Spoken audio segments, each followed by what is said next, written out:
মানুষের কাছে কংগ্রেস ওহো কংগ্রেস কংগ্রেস ওহো কংগ্রেস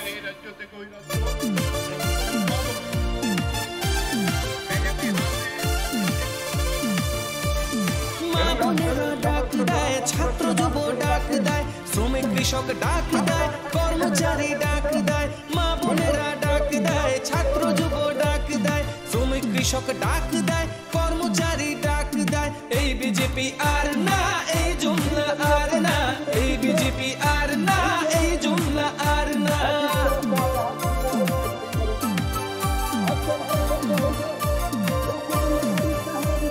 চাকরি দেবে বলে ওরা মানুষ মেরেছে। মাতা চতুর্দশ দেবতার এই পুণ্যভূমিতে এসে আমি আমার শতকোটি প্রণাম জানাই। শ্রদ্ধেয় নির্বাচক মণ্ডলী, আমি আপনাদের সকলের কাছে একটা আবেদন জানাতে আপনাদের সম্মুখে এসে উপস্থিত হয়েছি। এখানে ইন্ডিয়া জোটের বরিষ্ঠ নেতা, প্রাক্তন বিধায়ক, প্রাক্তন মন্ত্রী পবিত্র কর মহোদয় বক্তব্য রেখেছেন। আমি শুধু আপনাদের উদ্দেশ্যে আবেদন করব, এই নির্বাচন এটা দেশের জনগণের কাছে একটা চ্যালেঞ্জ। দেশের সংবিধান রক্ষা হবে কিনা, দেশের গণতন্ত্র, মানুষের যে অধিকার সেই অধিকার থাকবে কিনা, ধর্ম বর্ণ সম্প্রদায়ের এবং সর্বোপরি মৌলিক অধিকার এটা মানুষ আজকে হারাতে বসেছে। সংবিধানকে বিলুপ্ত করে দিয়ে মনুসংহিতা, ওই আরএসএস এর যে লক্ষ্য, সেই লক্ষ্য সামনে রেখে ভারতীয় জনতা পার্টি এগোচ্ছে। বিজেপি বন্ধুদের কাছে আমার একটা আবেদন থাকে, দেশ যদি বিপন্ন হয়, সংবিধান যদি অমান্য হয়, দেশের সংবিধানকে যারা বিলুপ্ত করতে চাইছে, মনে রাখবেন আপনাদেরও অধিকার থাকবে না। কারণ এই দলটা যখন 2018-র আগে ক্ষমতায় আছে, এই দলে যারা সেদিন বিজেপির হয়ে কাজ করেছে, যারা বিজেপিকে ক্ষমতায় আনার জন্য লড়াই করেছে, আজকে তাদের অবস্থা কি? যারা আজকে মনে করছেন যে বিজেপি আমার সর্বস্ব, বিজেপি মতাদর্শ, কারণ এই দলের কোনো মতাদর্শ নেই। এই দলে কাকে কখন বসাবে, কাকে কখন ছুঁড়ে ফেলে দেবে, এর নিয়ন্ত্রণ কিন্তু কারুর হাতে নেই। এটা দিল্লি থেকে বসে নিয়ন্ত্রণ করে বলেই আপনাদেরকে ভাবতে হবে, এই রাজ্যে আমাদের বাস করতে হবে, আমাদের রাজ্যে সকলে মিলেমিশে থাকতে হবে। গণতন্ত্র যদি না থাকে তাহলে বিজেপি বলুন, কমিউনিস্ট বলুন, কংগ্রেস বলুন, কারুর অধিকার সুরক্ষিত থাকবে না।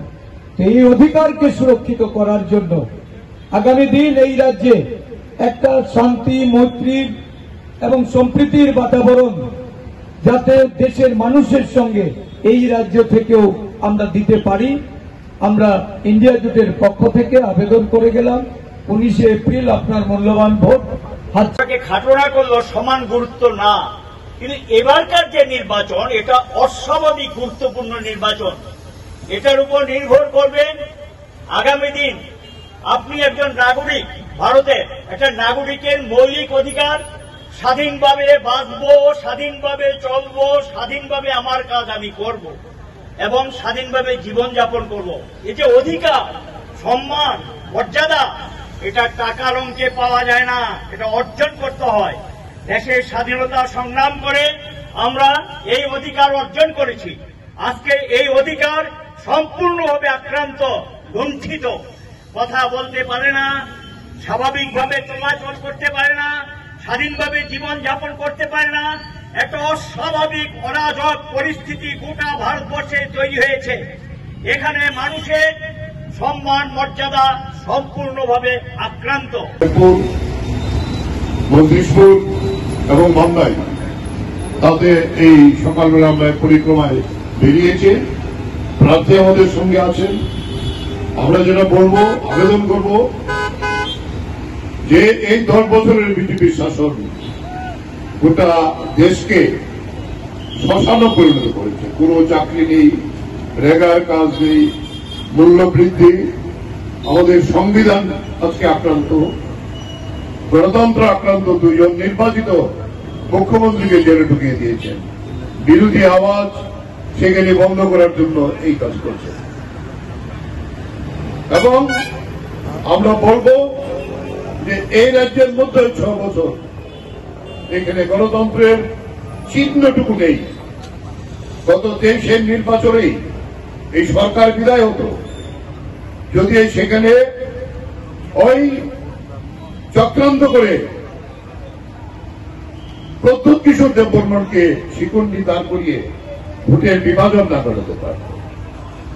5 বছর শাসন করার পরে বিজেপির ভোট 11 ভাগ কমে গিয়েছিল। এই বিভাজনই কিন্তু আমরা বলবো এই নির্বাচনের নতুন সম্ভাবনা তৈরি হচ্ছে দেশকে রক্ষা করার জন্য, দেশের সংবিধানকে রক্ষা করার জন্য।